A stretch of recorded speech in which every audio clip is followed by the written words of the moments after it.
ఈరోజే శ్రావణ బుధవారం. ఈరోజు ఈ కథను వింటే చాలు సమస్త పాపాలు దోషాలు తొలగిపోతాయి. మరి ఆ కథ ఏంటో ఇప్పుడు తెలుసుకుందాం. ఒకసారి సృష్టికర్త అయిన చతుర్ముఖుడు సరస్వతీదేవిని మెప్పించడానికి అహల్యను సృష్టించాడు. నా హల్యతి ఇది అహల్య అంటే ఇందులోనూ అరకురలు లేనిది, సాటి లేనిది అని అర్థం. బ్రహ్మదేవుడు ఆ అపూర్వ గుణవతి సౌందర్యవతికి వరుడెవ్వడు అని ఆలోచించి తీవ్ర బ్రహ్మచర్య నిష్ఠా నిగ్రహం ఉన్న గౌతమ మహర్షి ఆమెకు భర్త కాగలడని నిశ్చయించుకున్నాడు. బ్రహ్మదేవుడు గౌతమ మహర్షిని పరీక్షించడానికి, నాయనా, ఈ అతిలోక సుందరి నా పుత్రిక అహల్య, ఆమెను నీ ఆశ్రమంలో వదిలి వెళ్తున్నాను, జాగ్రత్తగా చూసుకో, మళ్ళీ వచ్చి ఆమెను తీసుకువెళ్తాను అని ఆజ్ఞాపించాడు బ్రహ్మదేవుడు. గౌతముడు బ్రహ్మదేవుడి ఆజ్ఞను శిరసావహించాడు.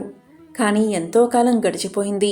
అయినా ఎన్నడూ సంయమేంద్రుడైన ఆ గౌతముడు అహల్యను చూసి చలించలేదు. పరమశివభక్తుడైన ఆ గౌతముడు పంకజాక్షుని పరీక్షలో నెగ్గాడు. గౌతముడి నిగ్రహాన్ని మెచ్చుకుని అహల్యను అతనికి అర్ధాంగిగా అనుగ్రహించాడు బ్రహ్మదేవుడు. మహర్షులు తపస్సు చేసుకోవడానికి అనేక ప్రాంతాలు సంచరిస్తూ కొన్ని చోట్ల నివసించి తమ తపశ్శక్తి ద్వారా ఆ ప్రాంతాన్ని సస్యశ్యామలము పునీతము చేసి మరొక ప్రాంతానికి వెళుతూ ఉంటారు. అలా ఒకసారి గౌతమ అహల్య దంపతులు త్ర్యంబకేశ్వరుని సన్నిధి వద్ద ఉన్న బ్రహ్మగిరిపై ఆశ్రమాన్ని నిర్మించుకుని అక్కడ ఉండసాగారు. గౌతముడు వ్యవసాయ భూజలశాస్త్రాల్లో నిపుణుడు. భారతీయుల వేద విజ్ఞానం భౌతికమైన విజ్ఞానమే కాక దానికి ఆధారమైన ఆధ్యాత్మిక దైవిక విజ్ఞానాన్ని కూడా అందిస్తుంది. గౌతముడు భౌతిక విజ్ఞానంతో సాధించలేని పనులను దైవిక శక్తి ద్వారా సాధించి ఎన్నో ప్రాంతాలను సస్యశ్యామలం చేశాడు. ప్రకృతిని క్షోభించకుండా వివిధ రకాలుగా కాలువలు, జలాశయాలు నిర్మించి ఎందరినో ఆదుకున్నాడు. ఇలా ఉండగా ఒకసారి ఆయన ఉన్న ప్రాంతంలో క్షామం వచ్చింది. యోగేశ్వరులు తప్ప మిగిలిన వారంతా ప్రాణాలు కాపాడుకోవడానికి తలా ఒకవైపుకు వెళ్ళిపోయారు. దయాళువైన గౌతముడు ప్రజల పశుపక్షాదుల బాధలు చూడలేకపోయాడు. అనివార్యమైన ప్రారంధాన్ని కూడా మార్చగలిగే శక్తి తపస్సుకున్నదని తెలిసిన గౌతముడు 6 నెలలు వరుణదేవుడికై తీవ్ర తపస్సు చేశాడు.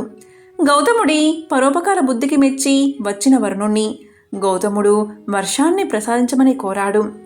అప్పుడు ఆ వరుణుడు, ఓ మునీంద్ర, కాలధర్మాన్ని అతిక్రమించి వర్షించలేను కదా, మహాకాలుడైన ఆ పరమేశ్వరుణ్ణి, ఆ జ్ఞానబుద్ధులము మేము, జీవుల పాపపుణ్యాలను అనుసంధానం చేసి ఆ మహేశ్వరుడు మా ద్వారా ప్రకృతిని సాధిస్తాడు.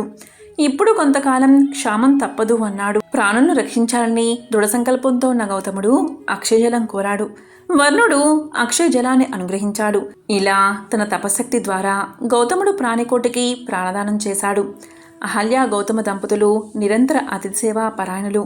గౌతముడు తన వ్యవయాస శాస్త్ర విజ్ఞానంతో శిష్యుల సహాయంతో వరి, కాయగూరలు మొదలైన పంటలు పండించేవాడు.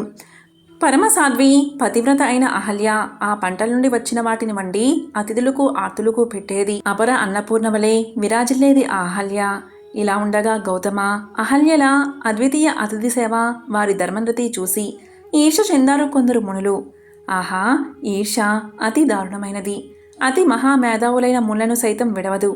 ఈ జలం తాము తెచ్చిందేననే అహంకారంతో విర్రవేగుతున్నారే అహల్య గౌతములు అంటూ వ్యాఖ్యానాలు చేసేవారు. ఈడ్స మత్సరంగా మారి చివరికి వాళ్ళు గౌతముణ్ణి అక్కడి నుంచి వెళ్ళగొట్టాలని నిర్ణయించుకున్నారు. అన్నం పెట్టిన గౌతమునికి కృతజ్ఞత చూపకపోవడమే కాక అతనికి కీడు చేయాలి అనుకున్నారు. మత్సరముతో బాధపడుతున్నవాడు ఎంత పాపకార్యం చేయడానికైనా వెనుకాడడు కదా. గౌతముడు తపస్సును లోకహితార్థం ఉపయోగించితే ఈ మునులు మత్సరంతో అతనికి హాని చేయడానికి ఉపయోగించారు. గౌతముడికి కీడు చేయాలనే ఉద్దేశంతో మహాగణపతిని మంత్రబద్ధంగా ఉపాసన చేశారు. ప్రత్యక్షమైన విఘ్నేశ్వరుడితో తమ కోరిక చెప్పారా మునులు.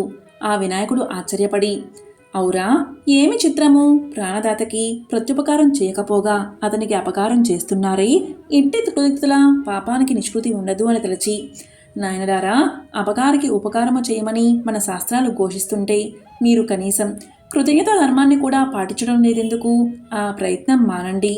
కృతజ్ఞతకు మించిన పాపం లేదు అని హితవు చెప్పాడు. స్వామి, నీవు నిజంగా మంత్రబద్ధుడివే అయితే మా కోరిక తీర్చు అని సమాధానం చెప్పారా మునులు. ఎవరి కర్మకు వారే బాధ్యులు, అలాగే అగుగాక అని అంతర్ధానమయ్యాడు మహాగణపతి. గణేశుడు ఒక మాయాదేవును సృష్టించాడు.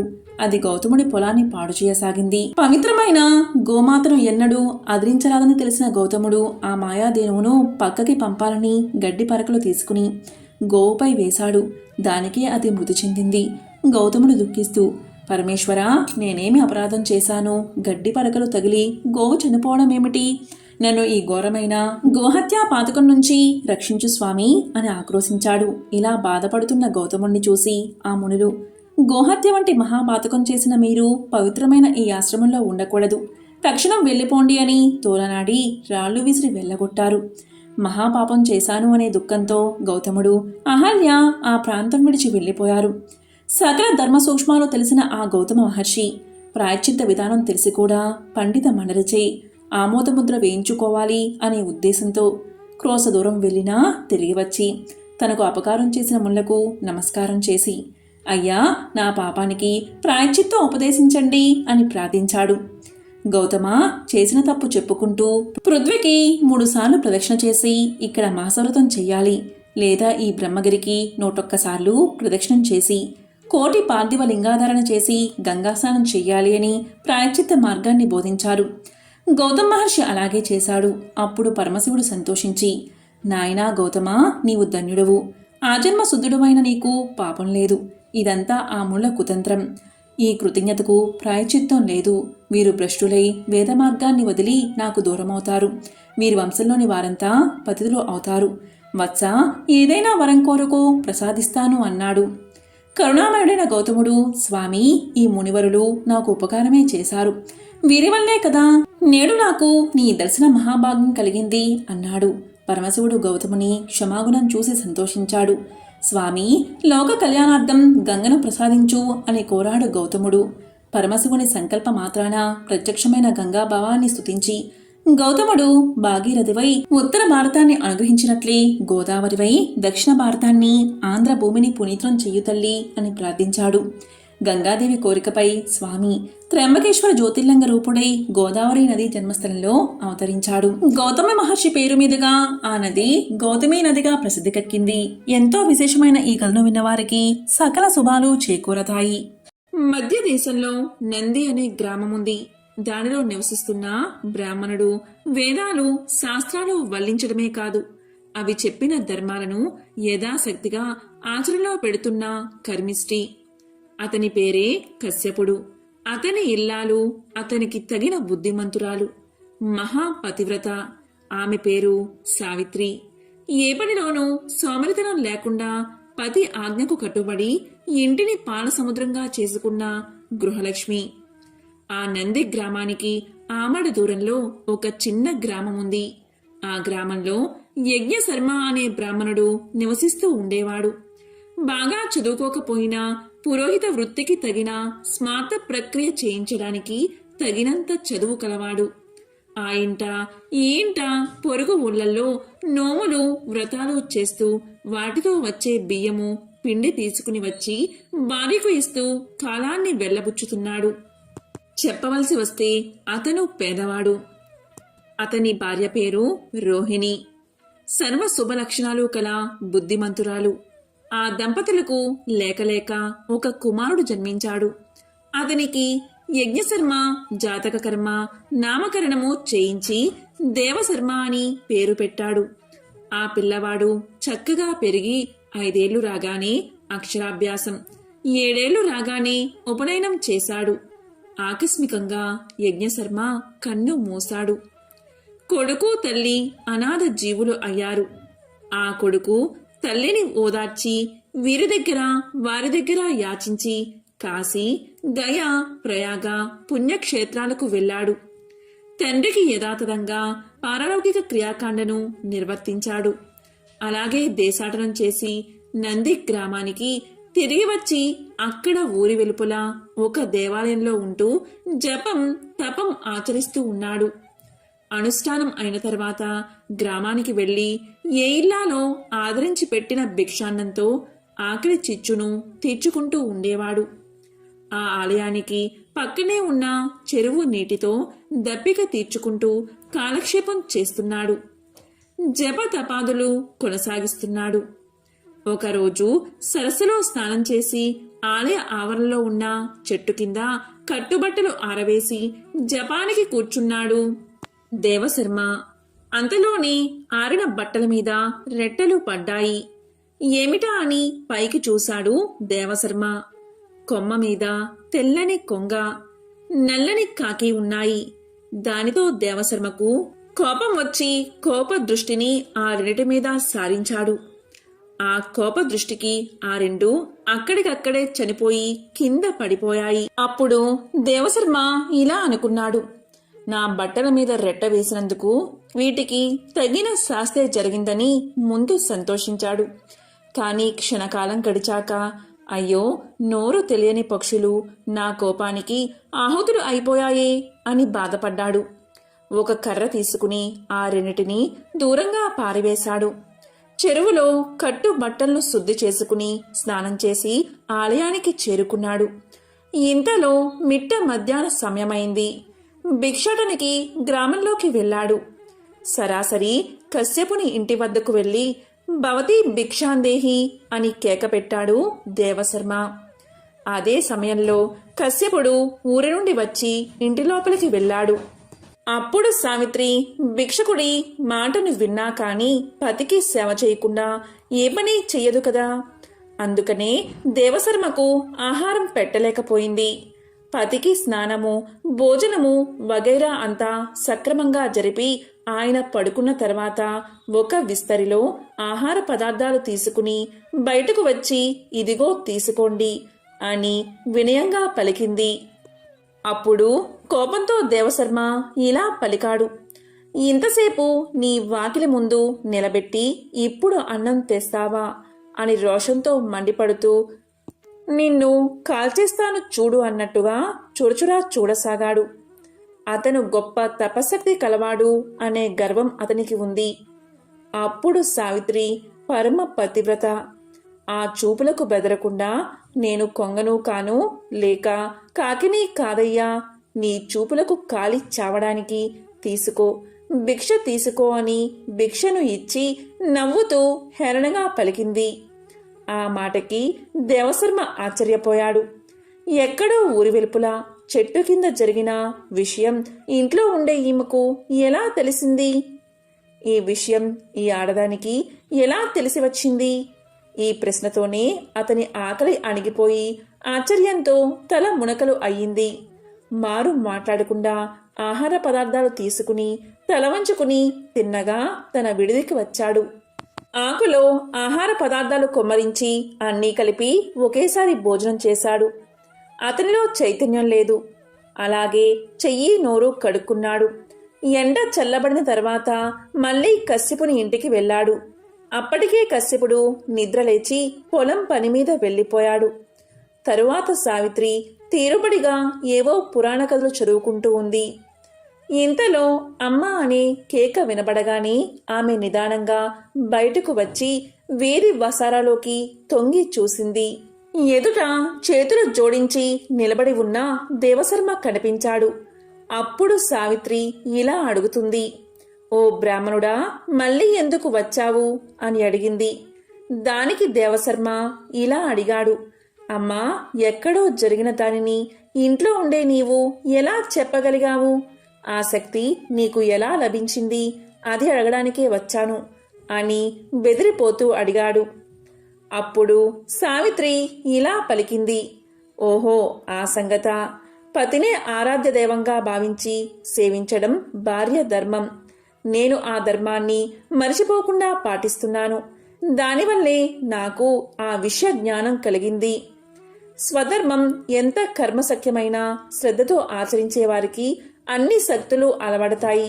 దేనిలో ఆశ్చర్యపడవలసిన అవసరమేమీ లేదు. ఇక నీ విషయం. నిన్ను నవమాసాలు మోసి దుర్భర ప్రసవవేదన అనుభవించి నిన్ను కళ్ళల్లో వత్తి పెట్టుకుని పెంచిన తల్లిని, పైగా అనాథను, నీపై ఆధారపడి ఉన్న వ్యక్తిని గాలికి వదిలేసి నువ్వు ఇక్కడ చేసే జపం, తపం, అర్థంలేని పనులు. కన్న తల్లిని మించిన దైవం లేదు. మాతృదేవోభవ అనే శృతివాక్యం నువ్వు వినలేదా? విని ఏం లాభం? ఆ మాతృదేవతను సేవిస్తూ ఉంటే అన్నీ నీకు వశం అవుతాయి. ఆ మాత్రం తెలియకుండా స్వధర్మ త్యాగమై ఏదో తపస్సు చేస్తున్నావు. నీ తపస్సు వల్ల వచ్చిందేమిటి? కొంగని కాకిని చంపడమే కదా. వెళ్ళు, ఇంటికి వెళ్ళి తల్లిని శ్రద్ధాభక్తులతో సేవించు. అదే గొప్ప తపస్సు అనుకో. ముందుగా నీ కోపానికి బలైపోయిన పక్షులకు దహన శుద్ధి చేసి స్నానం చేసి తిన్నగా ఇంటికి వెళ్ళు. తల్లిని పోషిస్తూ ఉండు. నీకు యజ్ఞశర్మ అనేవాడు తన కూతురునిచ్చి వివాహం చేస్తాడు. తరువాత మీకు కొడుకు పుడతాడు. అతను నీ వంశకర్త అవుతాడు.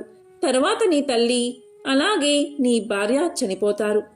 ఇంకేముంది, నువ్వు యథావిధిగా సన్యాసాన్ని స్వీకరించు. ఆ నరసింహస్వామిని మనసారా ఆరాధిస్తూ కాలక్షేపం చెయ్యి. జన్మాంతముందు విష్ణు సాన్నిధ్యాన్ని పొందుతావు అని చెప్పింది సావిత్రి. ఆ మాటలు అన్నీ విన్నాడు దేవశర్మ.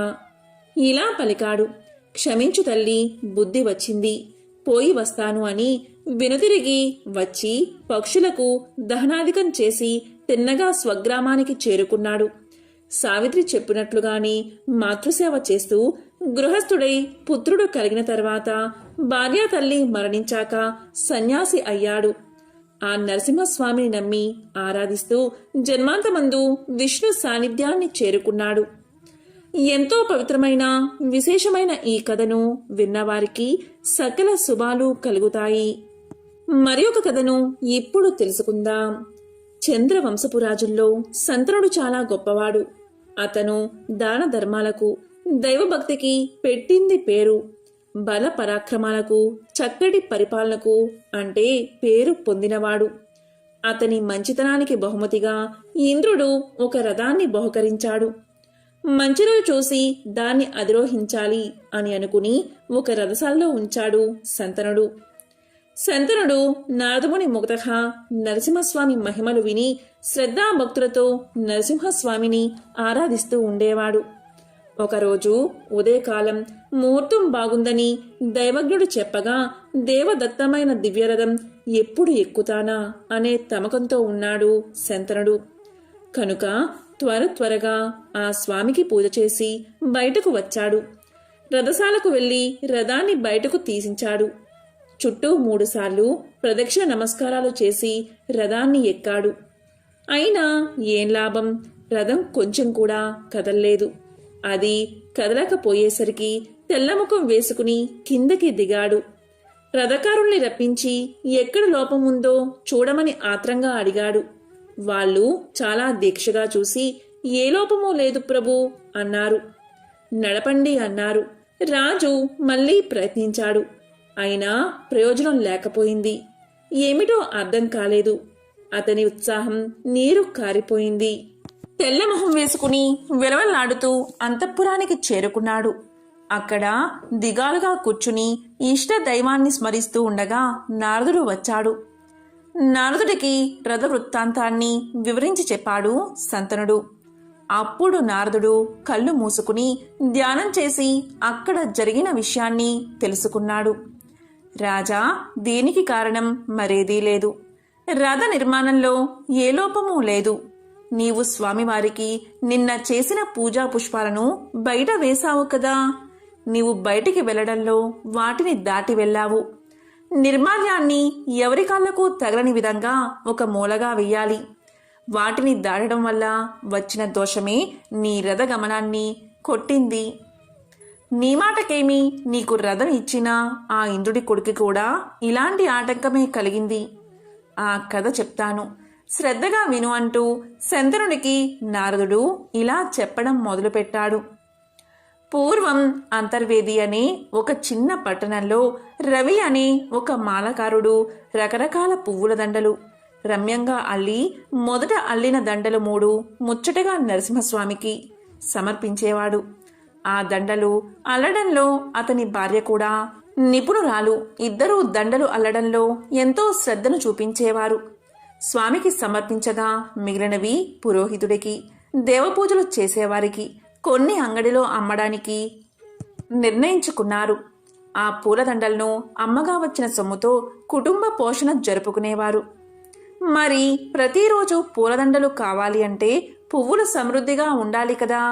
అందుకని పెరటిలో దూరంగా ఉన్న తన సొంత స్థలానికి చుట్టూ ఎత్తుగా 4 వైపులా ప్రహరీని కట్టించి లోపల పలు రకాల పూల మొక్కలు తీగలు నాటాడు. ఇంటిలో నుంచి ఒకే ఒక ద్వారాన్ని ఉంచాడు. బయట నుంచి మనిషి గాని పశువు గాని లోపలికి రావడానికి ఆస్కారం లేదు. మల్లె, మొల్ల, మాలతి, జాజి, పొన్న, చామంతి ఇలా ఎన్నో రకాల పూల మొక్కలను నాటాడు. దానికి బృందావనమనే పేరు పెట్టాడు. సూర్యోదయం అయ్యేసరికి కొన్ని పూలు పూస్తాయి. ఇదిలా ఉండగా ఒక అమావాస్య రోజు రాత్రి కన్ను పొడుచుకున్నా కనిపించని కటిక చీకటి. తొలిజాము ముగిసేదాకా రవి బృందావన సంరక్షణలోనే గడిపి ఇంటికి వెళ్ళాడు. అప్పుడు భార్య అరిటాకు ఎదురుగా వేసి ఆహార పదార్థాలు వడ్డించింది. ఇద్దరూ స్వామివారి కథలు చెప్పుకుంటూ భోజనాలు చేసి పడక గదికి వెళ్లారు. తొలికోడి కూసింది. రవి నిద్రలేచాడు. స్నానాన్ని ముగించుకుని నరసింహస్వామికి మేల్కొలుపులు పాడుతూ పువ్వుల బుట్ట పట్టుకుని తోటలోకి వెళ్ళాడు. పూల మొక్కలన్నీ స్వభావ విరుద్ధంగా కనిపించాయి. దిగాలపడి చూస్తూ నిలబడ్డాడు. ఆ తోట మొత్తము చూసినా ఒక్క పువ్వు కూడా కనిపించలేదు. ఇదేదో మాయలాగా ఉందే. నిన్న సాయంకాలం నిండుగా ఉన్నాయి. ప్రతిరోజు ఈ సమయానికి పూలు పూస్తాయి కదా, ఈరోజు ఒక్క పువ్వైనా లేదే. ఎవ్వరూ రావడానికి వీలు కానంతగా నలువైపులా గోడ. ఇంటిలో నుంచి తప్పితే తోటలోకి ప్రవేశించడానికి మరొక ద్వారం కూడా లేదు. మరి పువ్వులు ఎలా మాయమయ్యాయి? ఇదేదో ఇంద్రజాలంలాగా ఉన్నది అనుకున్నాడు రవి. ఈనాడు నా స్వామికి పూలదండ సమర్పించలేని దౌర్భాగ్యుణ్ణి అయిపోయాను అని బాధపడి ఇంటి లోపలికి వెళ్ళి భార్యకు చెప్పాడు. ఆ మాట వినగానే ఆమె కూడా పూల తోటలోకి వచ్చి అంతా చూసి ఆశ్చర్యపోయింది. ఈ తప్పు ఎవరిదో స్వామివారే సెలవివ్వాలి అని ఒక్క మాట అంది. బాగా తెల్లవారిన తర్వాత రవి తోటలోకి వెళ్ళి అక్కడక్కడ కొసామసా ఉన్న పువ్వులను కోసుకుని వచ్చి ఇంట్లో ఉన్న నరసింహస్వామి విగ్రహానికి సమర్పించి తృప్తి పడ్డాడు. ఆ రాత్రి స్వామివారిని ప్రార్థించి పక్క మీద వాలాడు. తరువాత కొంతసేపటికి నిద్ర పట్టింది. అర్ధరాత్రి సమయంలో కలలో స్వామివారు కనిపించి ఇలా పలికారు: రవి, విచారించకు. ఈనాడు నన్ను పూజించిన పూలు తీసుకువెళ్ళి తోటకి అవతల వేసిరా. పువ్వుల కోసం వచ్చిన ఆ ఇంద్రుని కొడుకు దొంగాట కట్టిపోతుంది అని చెప్పి అదృశ్యమయ్యాడు. అప్పుడు రవి చప్పున లేచి కలకథను భార్యకు వివరించి చెప్పాడు. ఇంద్రుడి కొడుక ఈ పని చేశాడు అని ఆమె ఆశ్చర్యపోయింది. వెంటనే రవి పూజా గృహంలోకి వెళ్లి నిర్మాల్యాన్ని తీసుకువచ్చి తోట గోడ పక్కన వేశాడు. దివ్యరథం గంటల చప్పుడు వినిపించింది. అక్కడ పువ్వుల తోటలో ఇంద్రుడి కొడుకు వచ్చి గోడకి పక్కనే రథాన్ని దిగి లోపలికి వెళ్ళాడు. పువ్వులు కోసుకుని రథాన్ని ఎక్కబోయాడు. ఎక్కలేక అక్కడే కింద పడిపోయాడు. ఏమిటి వింత అని రథసారథిని అడిగాడు. అప్పుడు రథసారథి గోడ పక్కన చూసి, కుమారా, స్వామిని పూజించిన పువ్వులు కింద ఉన్నాయి. వాటిని చూడకుండా నువ్వు తొందరపడి నిర్మాల్యాన్ని దాటి రథం ఎక్కడానికి వచ్చావు. నిర్మాల్యాన్ని దాటినందుకు ఈ పని జరిగింది. ఈ దోషం పోవడానికి నువ్వు తిన్నగా కురుక్షేత్రానికి వెళ్ళు. అక్కడ మునులు యజ్ఞం చేస్తున్నారు. ఆ యజ్ఞం చూడడానికి దేశ దేశాల నుంచి ఎందరో రాజులు వచ్చి ఉన్నారు. వారు భోజనాలు చేసి విడిచిన ఎంగిలాకులు తీసి అవతల పారేస్తూ ఆ ప్రదేశమంతా నీళ్లతో శుద్ధి చేస్తూ ఉంటూ అలా 12 సంవత్సరాలు చేస్తే ఆ నిర్మాల్యాన్ని దాటినందువల్ల వచ్చే పాపం తొలగిపోతుంది. అదే దీనికి పరిహారం. మేము అమరావతి వెళ్తాము, వెళ్ళు అని సారథి అప్సరసను రథంపై ఎక్కించుకుని స్వర్గానికి వెళ్ళిపోయాడు. మరేమీ మాట్లాడకుండా ఇంద్రుని కొడుకు కురుక్షేత్రానికి వెళ్లి సామాన్య మానవుడులాగా అక్కడ 12 ఏళ్లు ఎంగిలాకులు తీసి పారేస్తూ భోజనశాలను శుద్ధి చేస్తూ కాలక్షేపం చేశాడు. తరువాత అమరావతి చేరుకున్నాడు. విన్నావా మహారాజా, నిర్మాల్యాన్ని ఏ దేవతకు సంబంధించిందైనా సరే అస్సలు దాటకూడదు.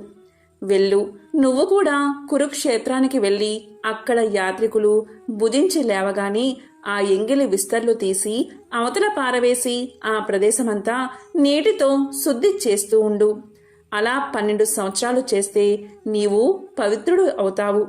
తరువాత ఈ దివ్యమైన రథాన్ని ఎక్కు, అప్పుడు ఇది నిరాటంకంగా వెళ్తుంది అన్నాడు నారదుడు.